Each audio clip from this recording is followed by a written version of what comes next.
Mbappe के 2 गोल, Haaland के 2 goal, Lionel Messi के at the age of 38 almost 39 का होने वाला है, 3 goal hat trick at the age of 39। और क्रिस्टियानो रोनाल्डो के अभी भी खाते नहीं खुले 2026 के वर्ल्ड कप में। अब देखो यहाँ पर तुम बोल सकते हो कि हाँ एज कि इससे क्या पूरा कैंपेन जो है वर्ल्ड कप का 2026 का पोर्तुगल का डिफाइन हो जाएगा? नहीं।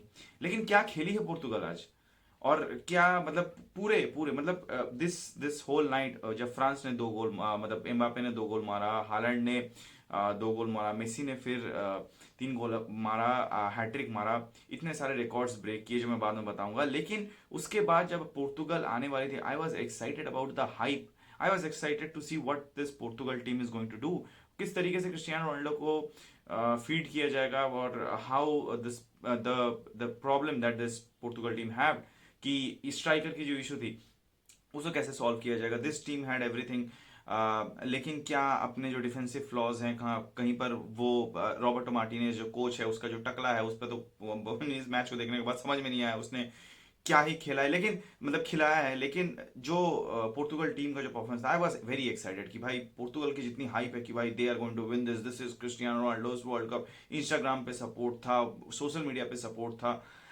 स्टेडियम में भी सपोर्ट आया था, आपके पास अच्छा खासा सपोर्ट था।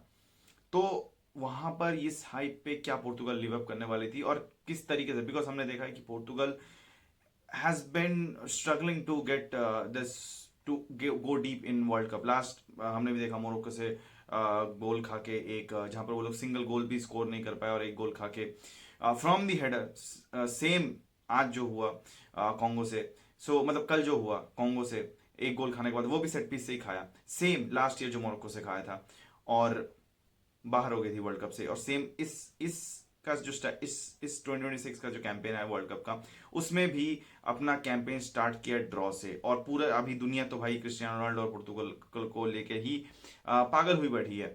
अब अगर हम लोग बात करें कि कल क्या हुआ पोर्तुगल के साथ, हम लोग अर्जेंटीना के स्क्वाड के बारे में बात करेंगे, हम लोग फ्रांस के भी थोड़ा बहुत बात कर लेंगे। अब सारे मैचेस के बारे में वीडियो बना नहीं पाता हूँ क्योंकि ऑफिस रहता है, काम रहता है, तो उस पर बिजी रह जाता हूँ। लेकिन welcome back to channel guys, and please like and subscribe this channel, it will help me grow, ताकि ऐसी वीडियोस आपके लिए मिलते हैं। तो चलते हैं वीडियो में। पोर्तुगल कल का जो मैच था कॉन्गो का, जब स्टार्ट हुआ, जब इनिशियल मैंने पूरा match, I was very excited about that match. तो I started watching that match, और जब पहले 5 मिनट में जो मैचेस चल रही थी, थोड़ा बहुत जो लाइनअप था देख के लगा कि भाई चलो कॉन्गो के अगेंस्ट ठीक है, maybe they are testing, Roberto Martinez is testing the team out with this certain setup, जिसमें बर्नार्डो सिल्वा को खिला दिया है राइट विंग पे, ऑलमोस्ट राइट विंग का ही प्लेयर से बोल सकते हैं, बना दिया गया है। तो लगा कि यहाँ पर कुछ तो देखते हैं कैसे होता है। और 4 से 5 मिनट में ही गोल आ गया था। और पहले 4 से 5 मिनट तक, या बोलूंगा पहले 10 मिनट तक भी, 10-15 मिनट तक भी Portugal were quite strong. Ball progression में वो लोग अच्छा खेल रहे थे, बॉल को आगे लेके जा पा रहे थे, क्रॉसेस आ रही थी, फीड हो रहा था, और देर वॉज वो देवर लर्किंग अराउंड कि भाई गोल स्कोर कभी भी आ सकता, एक गोल कभी भी आ सकता है। लेकिन वो गोल उस एक जाओ नेवेस के एक हेडर के बाद, उसके बाद आया नहीं। और हम उसके बाद से कॉन्गो का द मोमेंट कॉन्गो वो गोल खाया, क्योंकि कॉन्गो का पूरा प्लान था कि भाई वो लोग हराम बॉल खेलेंगे भाई, क्योंकि सिंपल है भाई, आप जब पोर्तुगल के अगेंस्ट जाते हो, जो हाइप है आपके पास, चैंपियंस लीग विनर के भाई आपके पास बर्नार्डो सिल्वा है, आपके पास ब्रूनो फर्नांडिस है, आपके पास विटीने है, आपके पास जाओ नेवेस है, भाई ये मिडफील्ड खाने वाली मिडफील्ड है, खा जाएगी आपको, आप इस पे चढ़ नहीं सकते हो, ये बॉल लेके निकल जाएंगे। तो वो लोग पूरा सीट बैक करने वाले थे, ये तो पूरा पता ही था। लेकिन उसके बाद रॉबर्टो मार्टिनेज का जो ये प्लान था उसको इस लेवल पे एक्सप्लॉइट किया गया। और जिस लेवल पे कॉन्गो कल, it's hats off to Congo, और इस साल जितने भी अफ्रीकन टीम्स हैं, हैट्स ऑफ टू देम, जिस तरीके का उन्होंने अब कोई बोलेगा, किसी को बोलेगा भाई हराम बॉल देख के क्या बोल रहा है हैट्स ऑफ। भाई आप एक बात सोच के देखो, आप अगर एक डेविड, मैं बार बार बोलता हूँ, डेविड वर्सेस गोलायत, अगर डेविड वर्सेस अगर गोलायत है, गोलायत कहाँ पर है, डेविड कहाँ पर है? अगर डेविड उसके पास ऑलमोस्ट ड्रॉ भी कर पा रहा है, चल उसको गिरा भी दे रहा है, that's a win for David. So अगर आप पोर्तुगल का ये पूरा, ये देखो पोर्तुगल का हारी अपनी वजह से, ये अलग बात है, अपने डिसीजंस की वजह से, अपने जो कोचिंग इश्यूज थी पोर्तुगल की जो हुआ, बाई रॉबर्टो मार्टिनेज, मुझे समझ में नहीं आया, विटिनिया को खिला दिया। जब आपके पास पता है कि फिजिकलिटी लेवल पे कॉन्गो के या फिर किसी भी टीम पे आप अगर आप देखेंगे फ्रांस, अगर आप देखेंगे इंग्लैंड, कल का इंग्लैंड का जो मैच था क्रोएशिया के अगेंस्ट, भाई एक गोल जब टाई हुआ, भाई इंग्लैंड ये खा जाएंगे, ये लोग अर्जेंटीना खा जाएंगी ऐसी पोर्तुगल को, क्योंकि आप फिजिकलिटी लेवल पे मैच ही नहीं कर, कल कॉन्गो से मैच नहीं कर पा रही थी ये पोर्तुगल की पूरी टीम। नूनो मेंडेस को छोड़ के कोई भी है, सबके ना जाओ फिलिक्स है, ना जाओ कैंसल है, कोई आपका कोई फुल बैक्स कोई है नहीं जो कि फिजिकल लेवल पे आप उनको रोक पाए, मतलब कोई फिजिकलिटी लेवल पे उतना है ही नहीं। और आप सोच के देखो कि ये ट्रांजिशन में जब आप बॉल ट्रांजिशन हो रहा है डिफेंडिंग में, भाई ये लोग इतने खराब थे कल कि कॉन्गो के दो तीन, ऐसा नहीं बोलूंगा कि कॉन्गो बहुत खराब टीम है, लेकिन उनके दो तीन प्लेयर, अगर आप पोर्तुगल हो, सोच के देखो आप पोर्तुगल हो और आप अगर फेवरेट्स बन के जा रहे हो इन द वर्ल्ड कप 2026 जीतने के लिए, लोग आप पे इतना हाइप अप दे रहे हैं, सपोर्ट दे रहे हैं, आप ट्रांजिशन में इतना डिफेंडिंग में इतना खराब कैसे कर सकते हो? और मुझे समझ में नहीं आया, अगर आपको प्रॉब्लम दिख रहा है ट्रांजिशन में, मुझे रॉबर्टो मार्टिनेज, ये सेम चीज मैंने स्पेन पे देखी थी, चलो Spain will recover, but Portugal के जो प्रॉब्लम्स है that is not, that I am not understanding कि इनको रिकवर कैसे किया जाएगा। सबसे बड़ा तो इशू ये है कि इनके जो फाइनल थर्ड्स में है, यहाँ पर बहुत बड़ा इशू है। इशू ये है कि रॉबर्टो मार्टिनेज जिस तरीके का कोच है, ये बहुत ढीठ कोच है, he doesn't, he is a pragmatic coach and he will never go again off his beliefs। वो जिस तरीके से खिलाना चाहेगा उसी तरीके से खिलाएगा भाई। कल पहला गोल खिलाने के बाद कॉन्गो को कंसीड हो जाते ही कॉन्गो ने कर लिया, उनका कॉन्फिडेंस अलग लेवल पे चढ़ गया, उन्होंने कहा भाई हारेंगे तो हारेंगे लेकिन चढ़ के खेलेंगे, और उन्होंने पहले हाफ में ही गोल इक्वलाइज कर दिया, और सेकंड हाफ में उनका कॉन्फिडेंस इतना बढ़ा, और दो तीन अगर वो कोशिश कर लेते तो शायद वो सेकंड गोल भी ले लेते और ये 3 पॉइंट पूरे लेके चले जाते पोर्तुगल से। हालत इतनी खराब थी 1 पॉइंट पे जाकर।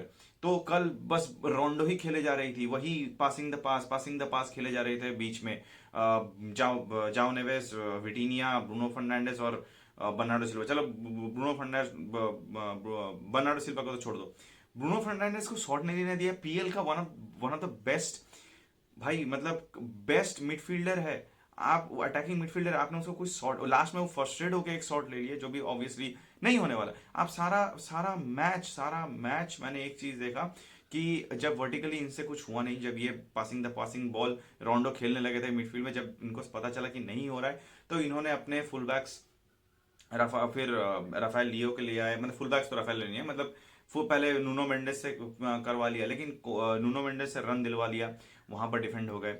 इन्होंने जब कॉन्सेंसाओ को उतारा तो तब थोड़ी इधर उधर लगी, थोड़ी सी इलू गिलू हो गई उनकी डिफेंस कॉन्गो की, लेकिन फिर भी उन्होंने अच्छा खासा डिफेंड कर लिया और जैसे तैसे करके गोल नहीं खाने दिया।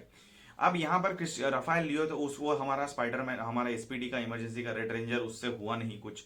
नूनो मेंडेस को भी इन्होंने लॉक इन कर दिया, और कॉन्गो ने कल गजब का डिफेंडिंग किया। मैं ये बोल रहा हूँ कि डिफेंडिंग में कॉन्गो डिड द जॉब, और बहुत अच्छा जॉब किया भाई। फालतू के इन सब के चक्कर, हेट के चक्कर में, पोर्तुगल के हाइप के चक्कर में कॉन्गो को अप्रिसिएशन ही नहीं मिल रही कि किस लेवल पे अच्छा डिफेंड, और ये चढ़ के खेल के, ऐसा नहीं है कि गोल स्कोर करने की कोशिश नहीं की इन्होंने बैठ के रहे, नहीं, कैपा वर्दे की तरह नहीं, इन्होंने गोल स्कोर करने की कोशिश की और ट्रांजिशन में डिफेंड भी किया, जो पोर्तुगल से नहीं हो रहा था क्योंकि इनकी फिजिकलिटी लेवल नहीं थी, और इन्होंने चेंजेस भी नहीं किए। अब बात यहां पर आ जाती है कि अगर यही चीज होती रही इन राउंड ऑफ 32 है, राउंड ऑफ 16 है, भाई पेल के चले जाएंगे दूसरे टीम। फ्रांस, आपने इंग्लैंड को देख लो, आप जर्मनी को देख लो, आप अर्जेंटीना को देख लो, ये लोग पोर्तुगल को खा जाएंगे। और सबसे बड़ा, क्रिस्टियानो रोनाल्डो को अगर आज जो हेट मिल रहा है, और बहुत लोग आ रहे डिफेंड के, भाई 41 ईयर्स ऑफ एज है, 41 ईयर्स अगर आपका एज है, वी अंडरस्टैंड एवरीथिंग, बट आप जिस लेवल के स्ट्राइकर हैं, आपको 3 चांसेस मिले थे, चलो 3 चांसेस में छोड़ दूं, कम से कम एक गोल अगर स्कोर कर लिया होता क्रिस्टियानो रोनाल्डो ने, तो निकल जाती बॉल, तो मैच निकल जाता। तो शायद इतना जो और परफॉर्म तो करना पड़ेगा भाई, आप अपने कंट्री के लिए खेल रहे हो, अगर आपके लिए मतलब आपको परफॉर्म करना पड़ेगा, यू हैव टू परफॉर्म, वरना आप मतलब कल यही जो प्यार मिल रहा था, जो सपोर्ट मिल रहा है, वो हेट में कन्वर्ट हो जाएगा। एंड आई अंडरस्टैंड कि भाई यही जो क्रिस्टियानो रोनाल्डो के फैंस है अभी जो डिफेंड कर रहे थे, हिपोक्रेसी तो होती है। जब आप 2022, 2018, जब 2014 मेसी, तो ये सिर्फ मेसी का ही रिस्पॉन्सिबिलिटी था अर्जेंटीना में, बता, बट ठीक है, वो मतलब हेट, चलो I am not here to spread hate, but तो वो भी याद कर लो कि एक टाइम पे किया था, तो अगर कुछ तो क्रिस्टियानो रोनाल्डो, आज जो लोग क्रिस्टियानो रोनाल्डो को हेट दे रहे हैं, तो कहीं ना कहीं उसको वो भी समझो कि जब तुम लोगों ने भी, क्रिस्टियानो रोनाल्डो के फैंस ने भी उस टाइम पे इतना ही हेट दिया था मेसी को, तो उस पे भी बोर्ड, उसके शोल्डर पे भी वो चिप लगा दिया कि भाई यही टारगेट है। इसी तरह जब आप इतने बड़े लेवल के प्लेयर हो गए, तो आपके पास तो आएगा वो चिप ऑन शोल्डर, आप लेके घूम रहे हो कि आप ही को टारगेट किया जाएगा। बट क्रिस्टियानो रोनाल्डो को तो परफॉर्म करना पड़ेगा, लेकिन वरना ये जो नेक्स्ट मैचेस हैं शायद बेंच पे बैठना पड़े, या फिर वो हु नोस। अब बात कर लेते हैं कि हमारे अर्जेंटीना के बारे में, लियोनेल मेसी के बारे में। भाई देखो, मैं तो मेसी फैन हूँ, लेकिन भाई बंदा बंदा बड़ा अलग लेवल का है भाई। बाप है सबका भाई, बाप है।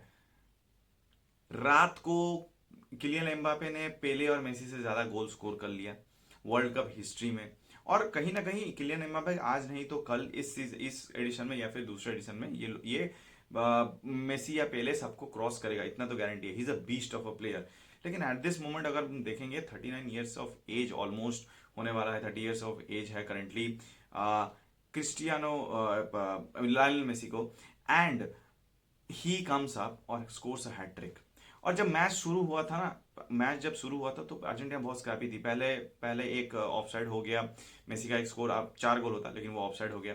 फिर अल्जीरिया से एक गोल चलाया, बॉल थ्रेडिंग हो गई थी और वो गोल कन्वर्ट हो गया था। तो मुझे लगा भाई, क्योंकि पहले वो केमिस्ट्री दिख रही थी टीम में अर्जेंटीना के, बट वो कनेक्शन, वो स्टेबिलिटी नहीं आ रही थी, वो कनेक्शन नहीं बन रहा था। और बहुत टफ था पहले के फर्स्ट हाफ में वो गोल जब कन्वर्ट आया। तो पहला half was a bit of scrappy, और कहीं ना कहीं मुझे मैच में देख के ऐसा लगा कि कहीं ना कहीं Argentina needs to be more urgent, थोड़ा सा और ज्यादा अपफ्रंट हमें खेलने की जरूरत है, जहां पर हमें और एक सेकंड गोल चाहिए, वी नीड इट अर्जेंटली।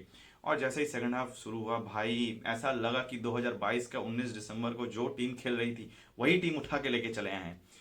4 साल का डिफरेंस जो लगा इसमें, मुझे नहीं लगा कि ये टीम 4 साल से दूसरे क्लब्स में खेल रही थी। भाई लग रहा था भाई एक ही टीम में खेले ही जा रहे हैं। और at the end of the day Lionel Messi, ये जो पूरी टीम है ना, इस तरीके से सेट है कि लायनल मेसी से उसका बेस्ट निकाला जाए, और वही हुआ। उस 4 गोल मारे, ठीक है। अब मतलब टोटल 3 गोल मारे, 4 गोल मारे, मतलब 4 गोल मैं ऑफ साइड का भी काउंट कर ले रहा, लेकिन हाँ ऑफ साइड हो गया था वो, and that's justified offside. और उसके बाद जो 3 गोल मारे भाई, 39 years of age, most goal out of the D box in World Cup history, सबसे ज्यादा यंगेस्ट एंड सबसे ज्यादा oldest to score in a World Cup for Argentina is Lionel Messi. सबसे ज्यादा गोल स्कोर करने वाला, लेवल टॉप पे साथ लेवल अप कर देना, वो है वर्ल्ड कप हिस्ट्री में, वो था लायनल मेसी। तो भाई ऐसे बहुत सारे और रिकॉर्ड्स तोड़े हैं, कुछ कुछ तो मुझे अभी याद भी नहीं है।